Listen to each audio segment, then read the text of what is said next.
The biggest treasures are found in the darkest caves with the biggest dragons. Think about this for a second. If you're an athlete who is talking big on treasure, you want to be a state champion, you want to be a medalist at New Balance Nationals, you want to go to New Balance Nationals, you want to be the #1 person on your team, you want to be a county champion, you want to break the school record, whatever it is, you have to remember that the biggest treasure is going to be found in the places that are the scariest and have the biggest challenges. Don't talk a big game and talk about wanting big treasure and then go chasing little dragon. What do I mean by that? A lot of athletes will say, oh, I want to be insert. I want to earn a college scholarship.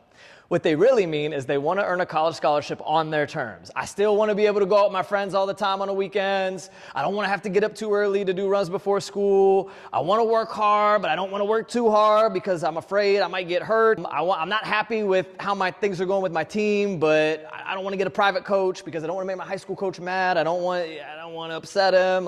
Small dragons, small treasures. If you want to achieve big things, you're going to have to do the things that are scary and that are challenging. And as the goal gets bigger, the reality of the situation is if you go looking in the right place, the cave is going to be scarier and the dragon's going to be bigger. I got athletes right now who in the fall did 7 or 8 by 1,000 meters at 3,000 meter race pace plus. That is brutal. 2 years ago, some of these athletes would have said that's impossible because they had never done more than 3 by a K or whatever. I've got some athletes that are doing 16 to 20 by 400.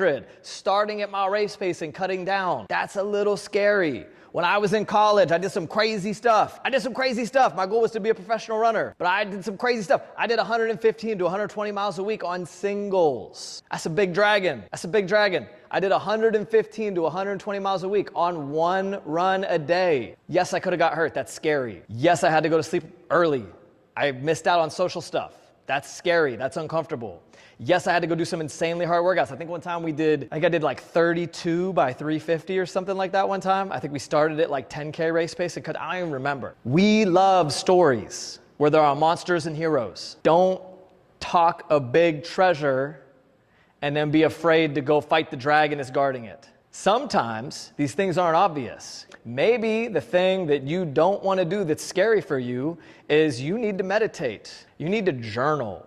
You need to do some things for your mental health. That stuff is scary. That counts. That's a dark cave and a scary dragon. Maybe the thing you need to do is eat cleaner.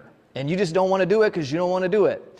Maybe the thing you need to do is move up in track event. You're not really a 4.8 runner. Maybe you are, I don't know who you are, but maybe what you need to do is move up. I had to move up to the 10K. My sweet spot was 3K to 10K. I didn't want to do that when I was younger, but it's what I was best at. Take a look in the mirror.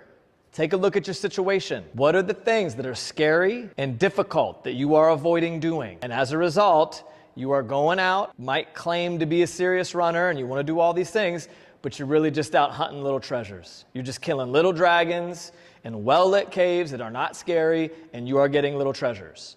And the reason you haven't achieved the big treasures you claim to want is because you're too scared. Do the thing. It's worth it. Peace.